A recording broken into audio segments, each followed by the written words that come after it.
गई फिर सुबह,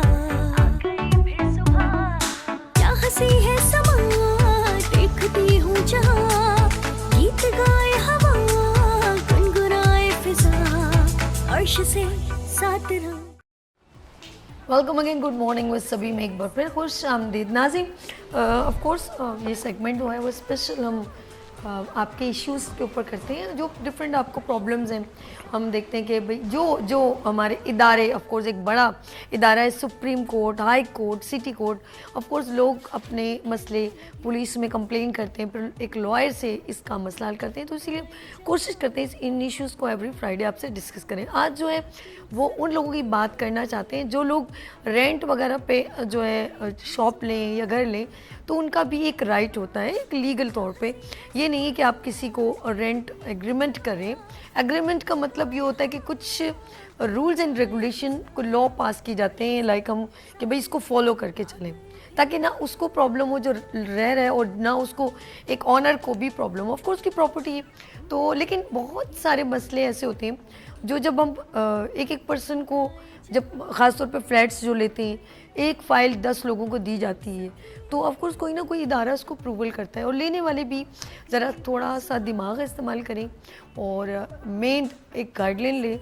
ये ना किसी ने कहा आपने ले ली, बाद में आप ख्वार हो रहे हो। और ये मेरे सामने बहुत सारी बात हुई है। मुझे अपने एक अच्छे ऑफिस वर्कर की याद है, उसने पता नहीं कितने लाख रुपए दे के प्लॉट लिया, उसमें 2 कमरे भी बना लिए, लेकिन कुछ देर बाद पता चला कि भाई 6 महीने बाद कि ये जो प्लॉट है उसने एक और बंदे को भी बेचा हुआ है। तो ये चीज़ें उन्होंने कंफर्मेशन नहीं कराई, सलाम दुआ पर उन्होंने वो ले ली जगह। तो इन सारी बातों को डिस्कस करेंगे कि ये सारी मिस्टेक्स होती है। सबसे पहले हम इसकी डेफिनेशन मालूम करेंगे कि इसके रूल्स क्या हैं और हम कौन कौन से इदारों में जाके इसकी कंफर्मेशन करवा सकते हैं। लेट्स सी, मेरे साथ यहाँ पर मौजूद है advocate high court Syed Ahmed Kayani साहब। अस्सलाम वालेकुम। वालेकुम सलाम। सर कैसे हैं आप? ठीक है, अच्छा सर, ये एक बहुत ही सेंसिटिव सब्जेक्ट है, टॉपिक भी है मैं कहूँगी, क्योंकि एक बंदा तिनका कहते जोड़ के पैसा, एक रुपया जोड़ के एक सपना बनता है कि मैं एक प्लॉट ले लूँ, एक फ्लैट ले लूँ, और एकदम डिज़ास्टर कुछ आ जाए तो बड़ी प्रॉब्लम होती है। तो आप इसकी पहले डेफिनेशन यानी कि कुछ लेने के लिए या कुछ रेंट पे लेने के या घर लेने के लिए हमें कौन से रूल्स फॉलो करने चाहिए? देखिए, रेंट जो एग्रीमेंट होते हैं दे आर डिफरेंट, लेकिन जो ऑनरशिप की आप सेल परचेजेस करते हैं वो एक अलग इशू है। अब जो ऑनरशिप की चीज़ें हैं उसको सिविल कोर्ट्स की ज्यूरिडिक्शन देखती है, ठीक है जी। लेकिन जो रेंट लॉज हैं उसके लिए पर्टिकुलर रेंट कंट्रोलर्स हैं, वो डिस्ट्रिक्ट कोर्ट्स में, और जो कैंटोनमेंट एरियाज़ हैं उसमें कैंटोनमेंट बोर्ड में बैठे होते हैं, वो रेंट एग्रीमेंट्स को डील करते हैं। लेकिन ये जो दूसरे इश्यूज है ऑनरशिप का, जैसा कि आपने अभी ये बड़ा अच्छा एलोब्रेट किया कि एक गरीब आदमी है, वो अपनी सारी ज़िंदगी कमाई खर्च करता है, एक जगह एक चीज़ बुक करवाता है, या वो उस बेचारे को पता चलता है जी कि उसके बाद बिल्डर साहब ने उसको दोबारा किसी और को भी बेचा हुआ है, फिर पता चलता है एक नए ऑनर आ गए हैं, जब वो पोसेशन नहीं मिलती लोगों को। ये एक बहुत ज़्यादा प्रॉब्लम कराची के अंदर ख़ास तौर पे, क्योंकि हमें तो ज़्यादा कराची का पता है ये चल रहा है, तो उसके लिए तो सिविल कोर्ट। चले इसे फिर हम आगे लेके चलते हैं। तो आज हम डिस्कस करेंगे वो है रेंट एग्रीमेंट पे। तो चलो ज़रा इस पर, क्योंकि आज स्पेशल फोकस किया कि जो लोग रेंट पे रहते हैं उनको भी बड़ी तकलीफ होती है, लेकिन वो लोग भी जो रेंट पे रहते हैं वो भी अपने ओनर्स को बड़ी तकलीफ देते हैं। रिसेंटली एक बेंगलो है आगे, तो उन्होंने, उनसे मेरी बड़ी चीज़ जान पहचान, उन्होंने कहा यार हमारे असल में एक तो बहुत सारे लोग जब बच्चे हो जाते हैं ना, 2-2 शादियाँ और ये वो, तो फिर अगर कोई रेंट पे किसी को रख लिया जाए उसका फिर बड़ा प्रॉब्लम हो जाता है। तो ज़रा इसके ऊपर ज़रा मैं चाहूँगी रोशनी डालिए सर, ये रेंट एग्रीमेंट की क्या अहमियत क्या है? रेंट एग्रीमेंट्स जो है ये होते हैं किरायानामा, जिसको उर्दू में कहते हैं। इसका जो मैक्सिमम ड्यूरेशन इनिशियल होता है वो 11 मंथ्स के लिए होता है, और 11 मंथ्स के बाद आप दोनों की म्यूचुअल कंसेंट है कि आप रहना चाहें या 1 महीने का नोटिस दे दें।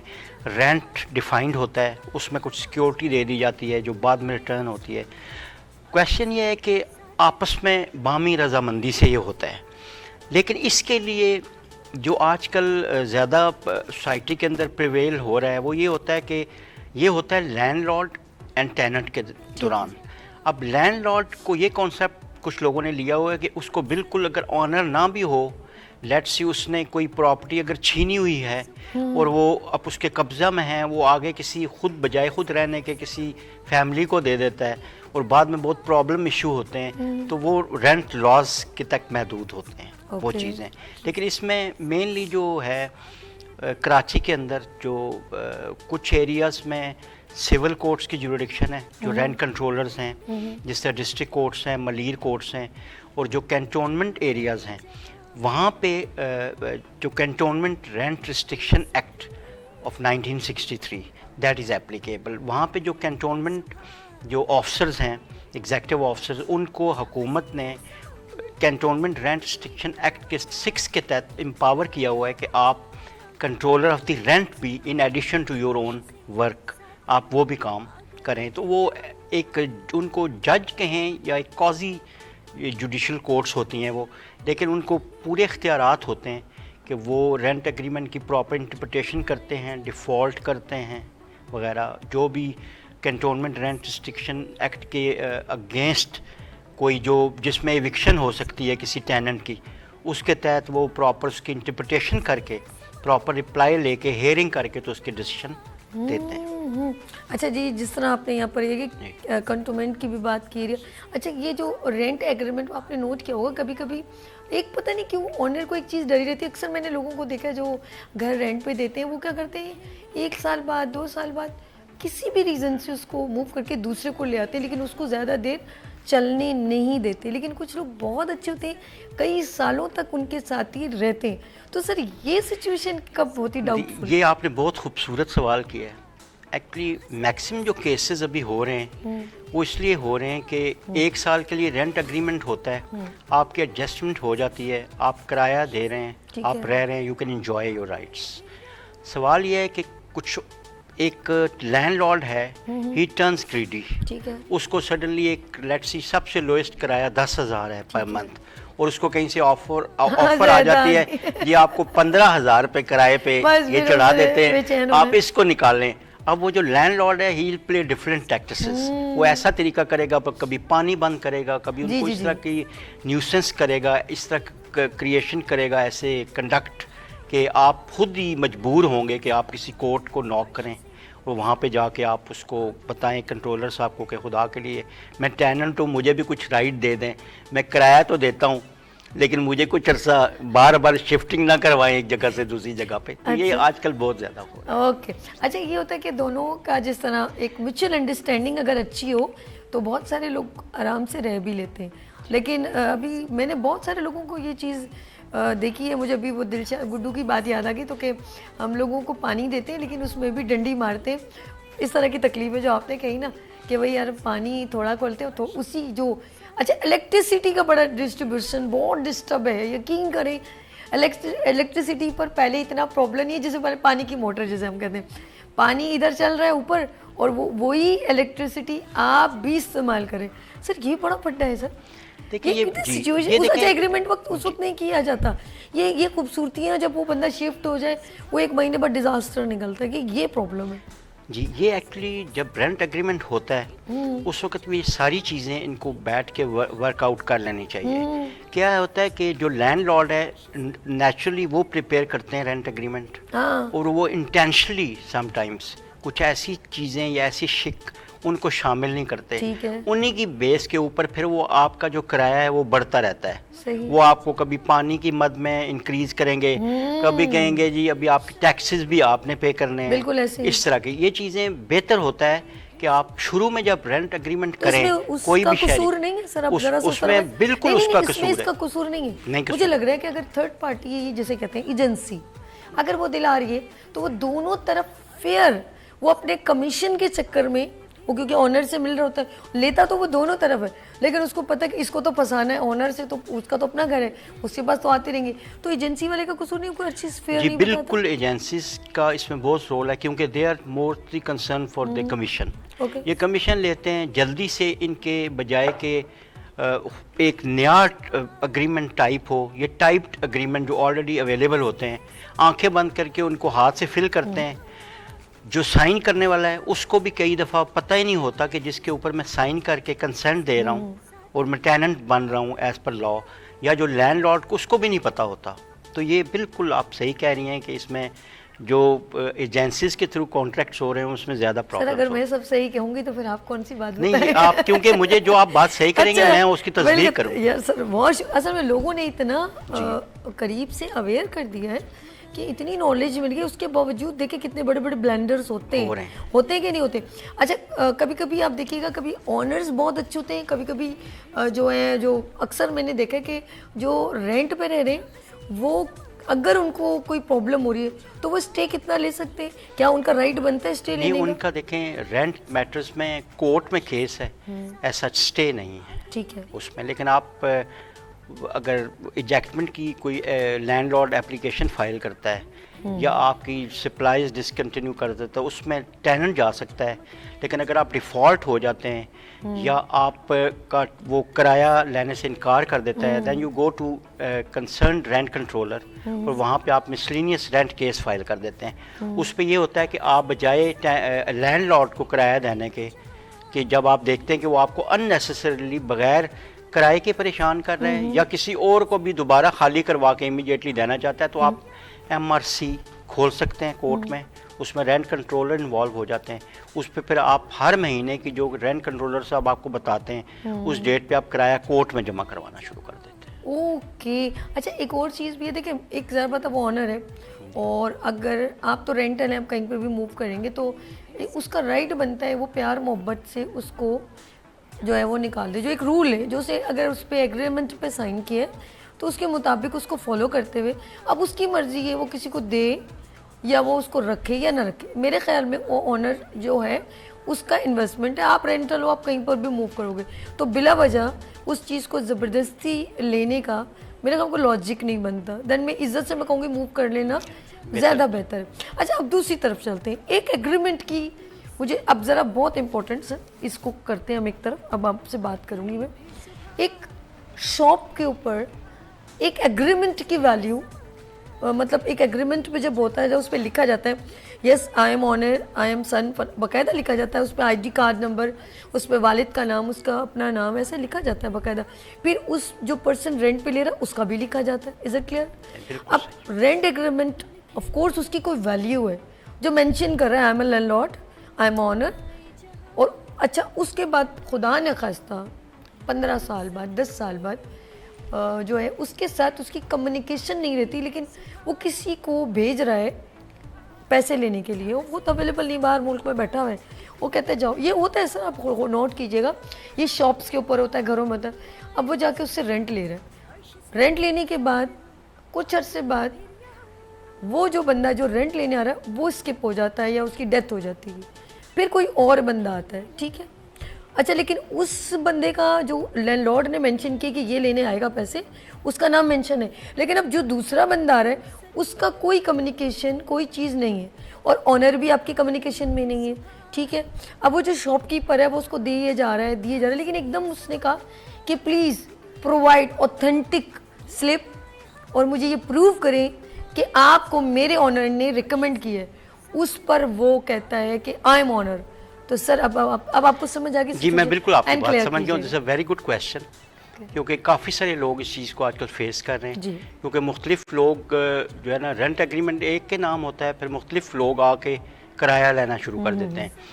एक्चुअली लैंडलॉर्ड एक अपना रेंट कलेक्टर को ऑथराइज करता है कि आप on my behalf you can collect the rent. सबसे पहले तो टेनेंट को ये क्लियर होना चाहिए कि ये जो जिसको आप किराया जमा करवा रहे हैं इस रेंट एग्रीमेंट की, तो वो किराया सारा ये चूँकि ये कलेक्ट कर रहा है, इज़ ही ऑथराइज्ड और नॉट, ठीक है। टिल द टाइम अगर एक बदल जाता है, till he does not get some authorization from the actual person या landlord, I think instead of paying rent to him, वो रेंट जो है ना फोर्थ विद आप ये प्ली लेके कि आप उसके एड्रेस पे एक दफ़ा रेंट टेंडर करें, वो नेचुरली नहीं रह रहा तो दैट विल बी रिफ्यूज्ड, आप उस पोस्टल मनी ऑर्डर के थ्रू आप कोर्ट में जमा करवाएं, क्योंकि इस तरह ऐसे लोगों को अगर आप किराया देते रहेंगे तो उसकी कोई कानूनी तौर पे हैसियत नहीं है। उसमें जी रेंट कंट्रोलर को आपको फोर्थ विद किराया जमा करना। एक केस है इसमें, उसमें यही मेंशन किया जा रहा है कि मैंने कहा ऑनर है आप, अगर आप तो आप क्लियर करें, क्योंकि अच्छा वो उस एग्रीमेंट के बिहाफ पर आप हमें क्लियर करें कि इन्होंने आपको रिकमेंड किया, तो आप इसके अंदर ऑथराइजेशन दिए कि you can collect rent on my behalf, authorisation. इसके ऊपर अब आगे मुझे बताएं, क्योंकि यू आर लॉयर, अब हमें प्रूव हो गया कि he is not reliable person and जज ने फैसला भी कर दिया कि सर ये डिसमिस केस है, यू आर नॉट ऑथेंटिक, जी आप रेंटल हैं, आप रहें, क्योंकि आपका ओनर से एक कम्युनिकेशन है। अब सर अब मुझे बताइए सिचुएशन क्या है कि उसके बाद वो रेंटल उस पर क्लेम कर सकता है या उसको डिफ़ॉल्ट कह सकता है, उसके ऊपर कोई भी ऐसा क्लेम जिससे वो कहे कि इसने मेरा टाइम वेस्ट किया, इसने अनरिलायबल वर्क किया and he is a defaulter. Defaulter कहेंगे इसे, आपकी लैंग्वेज में, एक लॉ की लैंग्वेज में क्या कहेंगे कि इस बंदे को मैं, इसने जो इतना पैसा मेरे से इतने सालों में लिया, अब ये मुझे रिटर्न करे। अब मुझे बताइए, दैट इज मैज़ने प्रॉफिट। गुड, यानी कि एक लीगली एक आदमी अगर पैसा लेता जाता है गलत फ्रॉड से, जिसका वो लीगली इंटाइटल नहीं है, तो that is called mesne profit. उसका अलग से सूट होता है, तो you can file a suit कर सकते हैं। गुड हो गया sir, in the civil court. Great. अब जरा सिचुएशन आगे चलते हैं, इसी को मैं कंटिन्यू कर रही हूँ। जब तक मेरा आपसे एग्रीमेंट है तो देन यू आर मेंशन मी कि please you have 3 months, please empty this place because मेरा ये प्रॉब्लम है। तो मैं आपको पहले ही इंडिकेशन करता हूँ, मेरे एग्रीमेंट पे ये मेंशन है कि मैं आपको पहले, आप उस पर लिखा हुआ है, मैं क्लियर बता रही हूँ, मैंने रीड किया, उस पर मेंशन है कि प्लीज़ अगर मैं आपको जो खाली करूँगी तो पहले मैं आपको ऑफ़र करूँगी, अगर बेचूंगी तो, और अगर मैं निकालूंगी तो मैं आपको 3 महीने 6 महीने पहले इंडिकेशन करूँगी।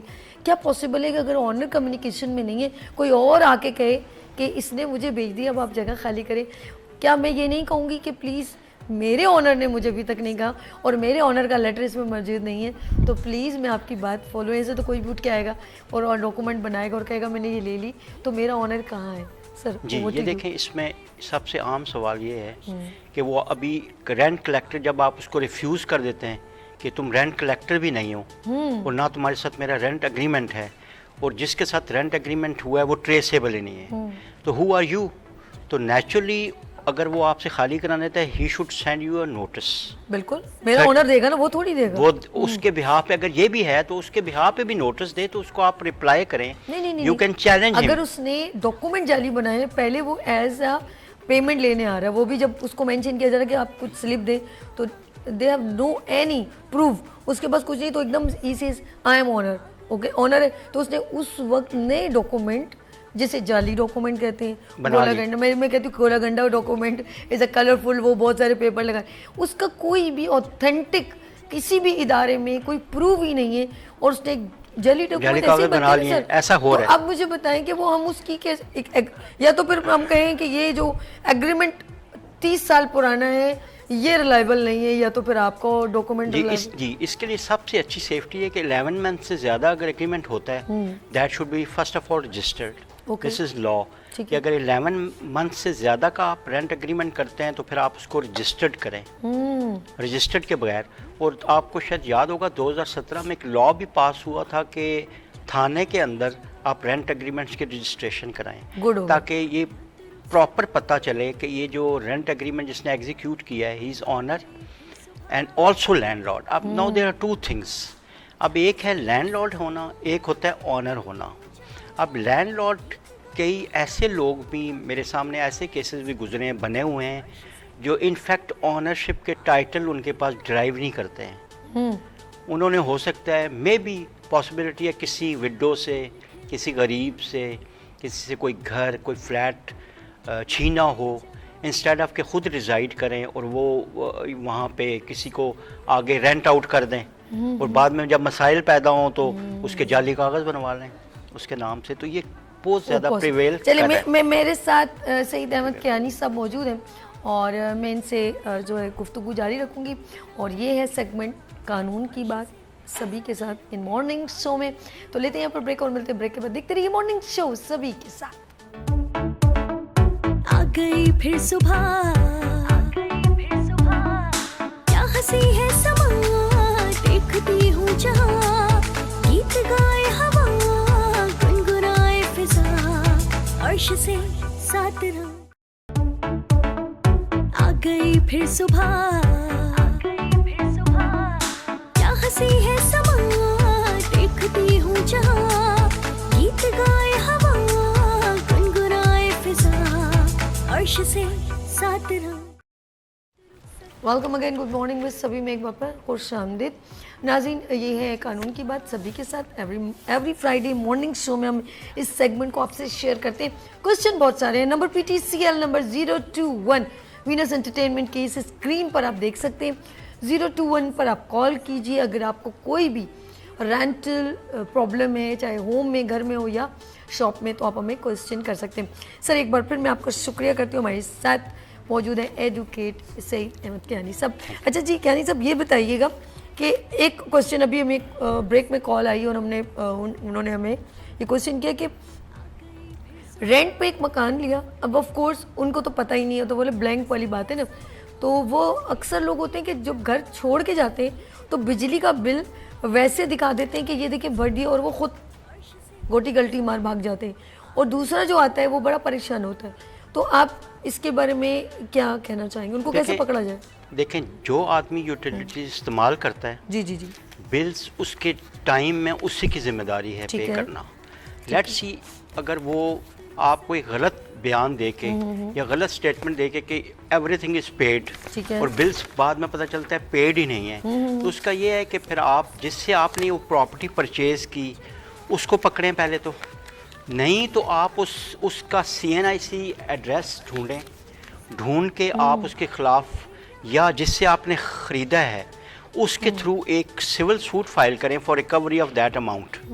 ठीक है, और लेट्स सी उसका एक पब्लिकेशन करवाएं। अगर वो नहीं आता, एक सिविल कोर्ट का एक प्रॉपर प्रोसीजर्स है for recovery of the amount जो आप उसकी जगह भरना चाहते हैं या जिसका है, उसमें बेशक आप उसको भी पार्टी बना दें जिसके जो ड्यूज़ हैं वो रहते हैं उस अदारे के। लेट्स सी, कई ऐसी को भी ताकि पता हो कि ये इनके पहले जो इस्तेमाल करता रहा है जो मीटर की, उसके ये लाइबिलिटी है। चले इसको मैं इस तरह भी करती हूँ क्वेश्चन, इसको और मजीद आप क्लियर कीजिएगा कि जैसे फॉर एग्जांपल क्योंकि गवर्नमेंट के कुछ लॉज एकदम आ गए ना। लेट्स सी कि अगर आप 200 यूनिट से या 300 यूनिट से ज़्यादा करेंगे या आपका इतना बिल चढ़ जाएगा 2-3 महीने, तो उसके बाद वो अगले बिल में चाहे वो थोड़ा इस्तेमाल हो लग के आएगा।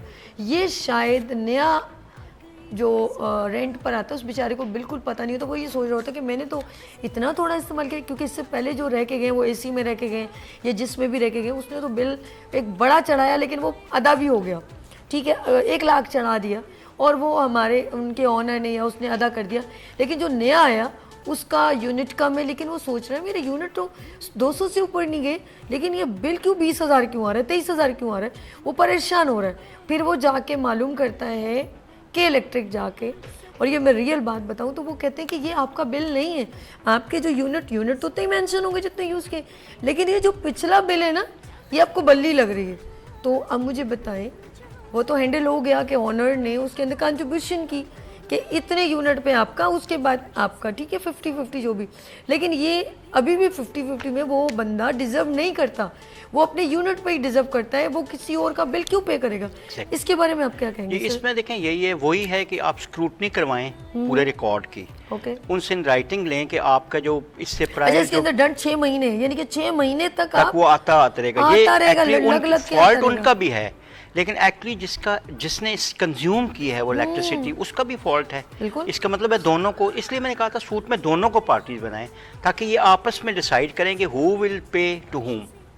अगर लेट्स सी उसने पे नहीं किया या उसको कहीं ऐसी आगे एडजस्ट करती रही है कि हम अगले 1 साल में आपका इसको एडजस्ट करते रहेंगे, लेकिन जो एक्चुअल कंज्यूमर अभी रह रहा है उसका तो इसमें कोई रोल ऐसा नहीं है। दैट कोर्ट शुड डिसाइड कि क्या होना चाहिए, इसके ऊपर ऐसी लाइबिलिटी नहीं होनी चाहिए। लेकिन ये प्रैक्टिस भी बहुत गलत है कि जो एक्चुअल जब आप 199 से ऊपर जाते हैं तो आपका बिल डबल कर दिया जाता है, फिर उसके बाद बजाय रिकवरी करने के फिर आप उसको प्रोलॉन्ग कर देते हैं फॉर 6 मंथ्स। ये भी ये गलत है। चले अब मैं चाहूँगी कि इसको हम चलते हैं क्या कंटोनमेंट एरिया में मुख्तलिफ जो है हमारे पास, जो आपका क्वेश्चन है मैं उसकी तरफ चलती हूँ कि रेंट का इतलाक है और इनकी मतलब अगर हम कंटोनमेंट की बात करते हैं तो लोग कैसे फॉलो कर सकते हैं। अच्छा, एरियाज का बड़ा फ़र्क है जी, इसका जो है बिजली का बिल छोटे इलाकों का या बड़े इलाकों का, कि हम किस तरीके से इदारों को कैसे फॉलो कर सकते हैं, रूल्स को कैसे फॉलो कर सकते हैं, सर इसके बारे में बताएं। ये देखिए, कैंटोनमेंट की जो है ना वो तो जो रेंट लॉज हैं जी जी, उसके लिहाज से कराची के अंदर डिफरेंट कैंटोनमेंट्स हैं, ठीक है, और जो लोग कैंटोनमेंट एरियाज़ में रहते हैं, जैसे डिफेंस में रहते हैं या उन इलाकों में, हर कैंटोनमेंट की एक लिमिटेशंस हैं। तो वहाँ पे जो रेंट एग्रीमेंट के डिस्प्यूट्स हैं वो रिस्पेक्टिव कैंटोनमेंट जो एग्जीक्यूटिव ऑफिसर होते हैं वो डील करते हैं। वही तो मैं सोचूं, जैसे डिफेंस की बात की, मलीर कैंटोनमेंट ये मलीर की अपनी है, पीएफ चैप्टर ये कराची कैंटोनमेंट की अपनी है, मेनोरा कैंटोनमेंट की अपनी है, बिल्कुल हर जगह का एक अलग है। जी है।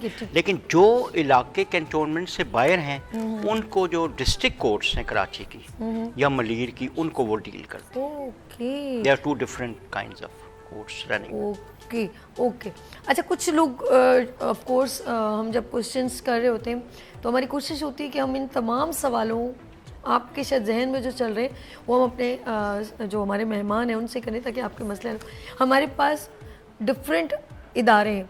एक होता है जो घर ख़रीदता है उसके लिए डिफरेंट, और जो रेंट पे रहता है उसके लिए एक एग्रीमेंट होता है, ऑफ कोर्स एजेंसी वाले देते हैं और उस पर लोग जाके, उसकी कितनी वैल्यूज़ है सर, ये बताइए। देखें, अगर एग्रीमेंट के अंदर शिक होती है, सबसे पहले वेरिफिकेशन हो यानी कि जिस तरह कैपेसिटी ऑफ ऑनरशिप। इसको यूँ करें और बताइएगा, कहते हैं जब निकाह हो ना तो कभी भी औरत जो निकाहनामा नहीं पढ़ती, और आप यकीन करें आप जब एग्रीमेंट होगा उसकी साइड पर कुछ नंबरिंग के साथ सब कुछ लिखा होता है, उसको रीड ज़रूर करना चाहिए, रीड करना चाहिए। और फिर उसके 2 अटेस्टेड विटनेसेस होते हैं, क्योंकि इसमें आप कुछ अमाउंट भी पे करते हैं, तो उसके लिए कानून शहादत इज़ एक्टिव दैन, क्योंकि उसमें कोई भी आपके फाइनेंशियल ट्रांजैक्शन होगी उसके लिए you need to have 2 attested witnesses, उनको प्रूव करने के लिए। रेस्ट ये बेहद ज़रूरी है कि आप ऑनरशिप के जो टाइटल डॉक्यूमेंट हैं या कुछ ऐसी चीज़ ये रेंट एग्रीमेंट के साथ ज़रूर लगी होनी चाहिए, ताकि बाद में अगर कोई डिस्प्यूट हो जाता है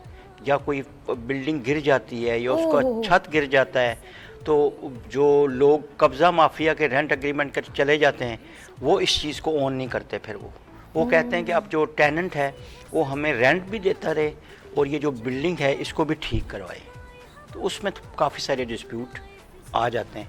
तो अगर मेरे ख़्याल में अगर इस तरह का कोई एग्रीमेंट करें कि वो अगर वो है ही नहीं, टेनेंट तो है लेकिन लैंडलॉर्ड ही नहीं है या ऑनर ही नहीं है, तो मेरे ख्याल में वो तो फ्रॉड है। That is 420 PPC।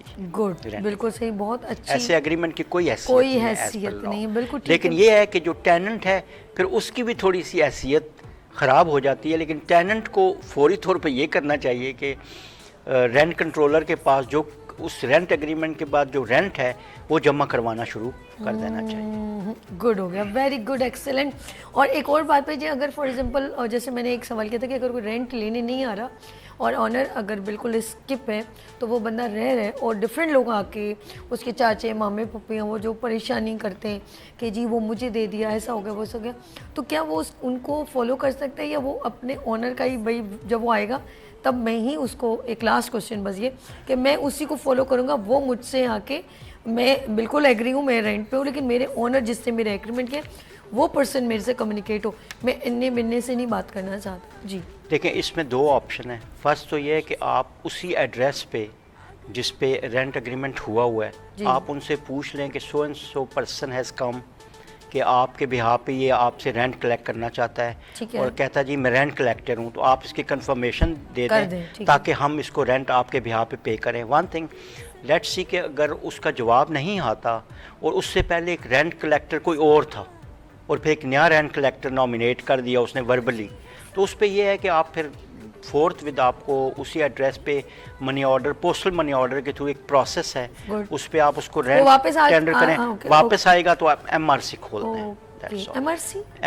Miscellaneous rent case होता है, या आप एक एप्लीकेशन फाइल करते हैं कि इस तरह मैंने ये रेंट टेंडर किया इस आदमी को जिसके साथ मेरा रेंट एग्रीमेंट हुआ था, he has refused to receive rent, तो इसलिए आप जो है ना मुझे इजाज़त दें, ये पोस्टल मनी ऑर्डर इसका प्रूव है, ठीक है, जो मैं साथ अटैच कर रहा हूँ, तो आप बराए मेरे बने मुझे इजाज़त दें कि फ्यूचर से जो भी रेंट है ताकि मैं डिफ़ॉल्ट ना हूँ, मैं इस अदालत में जमा करवाना शुरू कर दूँ। तो कोर्ट नॉर्मली उसको नोटिस करती है और इजाज़त दे देती है, तो then you cannot become default till the time he comes और वो आपके ख़िलाफ़ केस नहीं फाइल करता। दैट्स गुड, बहुत अच्छा। और ये वैसे हो चुका है, और ये जितनी भी सिचुएशन आपने कही वो मेरी आंखों देखा और ये भी प्रैक्टिकल मैंने देखा है, ये इसी तरह ये रियल बिल्कुल फेयर जो है इम्प्लीमेंट है और सोल्यूशन है। सर जाते जाते आप कोर्स रेंटल एग्रीमेंट और इसके ऊपर 1-2 मिनट का कोई मैसेज है तो सर ये कैमरा है, मैसेज दीजिए। देखें, मैं इस चीज़ का फ़ायदा उठाते इस चैनल का ये बात करूँगा कि नॉर्मली जो है ना लैंडलॉर्ड को बेहद प्रोटेक्शन है in respect of the rent loss, कि अगर आप किसी को 1 महीने का किराया भी बेशक वो इंटाइटल ना भी हो और वर्बली भी दे दें तो आप उसके टेनेंट बन जाते हैं, तो उसको वो सिक्योर हो जाता है till supreme court of Pakistan. Question ये है कि जो टेनेंट है अगर वो लैंडलॉर्ड गलत है या उसने बाद में जाली डॉक्यूमेंट्स बनाए हैं हुए, जैसे अभी हम डिस्कस कर रहे थे, या बाद में किसी अदारे के ज़रिए वो डॉक्यूमेंट बनवा के अपने आप को साबित करता है कि मैं लैंडलॉर्ड से अब कन्वर्ट हो गया हूँ ऑनर, लेकिन जब मैंने लैंडलॉर्ड था उस वक्त मैं ऑनर नहीं था। तो इस पे ऊपर जो सीनियर अदालतें पाकिस्तान की सुप्रीम कोर्ट, इनको टेनेंट्स के जो राइट्स हैं उनको भी थोड़ा सा सिक्योर करना चाहिए और उनको डिफ़ॉल्ट करने से पहले या बग़ैर सुने या ये देखें जी कि लैंडलॉर्ड को कम्प्लीटली आप ब्लाइंडली अगर फेवर करेंगे तो फिर टेनेंट के लिए हर आफ्टर एवरी 6 मंथ्स वो तो अपना सामान उठा के तो पूरा घर ही तब्दील करता रहेगा, ही उसकी तो लाइफ इसी में ही रहेगी। तो इसलिए we need to have certain case laws, specially Supreme Court में। मैंने जो अपनी एनालिसिस किया है उसमें मुझे ज़्यादातर जो केसेस मिले हैं वो लैंडलॉर्ड की फेवर में मिले हैं, बेशक वो ऑनर ना भी हो। तो सेकेंडली रेंट लॉज में थोड़ा ऑनरशिप को भी एक सेक्शन 2 में या उसमें ऐड करना चाहिए कि लैंडलॉर्ड को ऑनर भी कंपल्सरी कर दें तकरीबन, ताकि लैंडलॉर्ड की हद तक कब्ज़ा माफिया भी लैंडलॉर्ड बन के तो बहुत लोगों को किराए ले रहे हैं और उनको ट्रैप कर रहे हैं, और उनकी छत गिर जाती है तो ठीक भी नहीं करवाते, वो भाग जाते हैं, उनके एड्रेस ट्रेसेबल नहीं होते, फिर दूसरे लोग आ जाते हैं, वो किराया रिसीव करना शुरू करते हैं उनका बन के, फिर वो कहते हैं हमने तो ये ख़रीद लिया, फिर वो जाली कागज़ बनवा के आ जाते हैं। तो इन चीज़ों को प्रैक्टिस करने के लिए टेनेंट तो टेनेंट ही रहता है, लेकिन टेनेंट्स के राइट्स को सिक्योर करने के लिए भी कुछ ऐसे सेटल्ड प्रिंसिपल ऑफ लॉ होने चाहिए जो सुप्रीम कोर्ट ऑफ पाकिस्तान को डिफ़ाइन करने चाहिए। Good, that's all. बहुत शुक्रिया। हमारे साथ advocate high court Saeed Ahmed Kayani साहब मौजूद थे। बहुत शुक्रिया सर आपका थैंक टाइम यू, देने। आपका बहुत थैंक यू सो मच। नाज़रीन, यहाँ पर एक मुख्तसर सा वक्फा लेंगे और मिलते हैं वक्फे के बाद। देखते रहिए मॉर्निंग शो सभी के साथ। आ गई फिर सुबह, क्या हंसी है समा, देखती हूँ जहाँ, गीत गाए हवा, गुनगुनाए फिजा, अर्श से साथ रहा।